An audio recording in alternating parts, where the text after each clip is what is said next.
Mwyn deall sut oedd Isca yn gweithio fel Caer, roedd rhaid sylweddoli bod nwyddau yn cyrraedd yma bob dydd.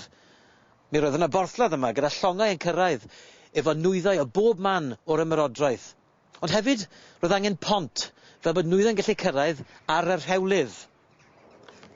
Pont modern ydi hon. Roedd y bont gyda ni draw fan hyn. Ond pontydd, dim broblem i'r Rufeinied. Mi roeddwn ni'n dda iawn am adeiladu pontydd. Ar ôl dipyn o amser, fe ddatblygodd Canabai, sef sefydliad tu allan y Gaer. Dyma lle roedd masnachwyr a theuluoedd answyddogol y milwyr yn byw.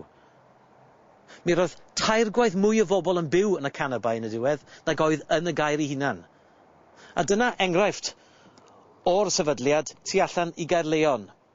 A'i henw hi, Ultra Pontem, sydd yn golygu dros y bont. A dyna lle mae hi, y dros y bont o'r Gaer. Mae'r garreg yn nes i ddangos i chi gynne, hynny yw carreg Julius Valens, yn gweud ei fod e wedi byw am 100 mlynedd. Wy'n credu bod hynny'n golygu bod e wedi byw am amser hir. Dewch gyda fi nawr, ewn ni fyny'r rhewl ochr arall yr afon.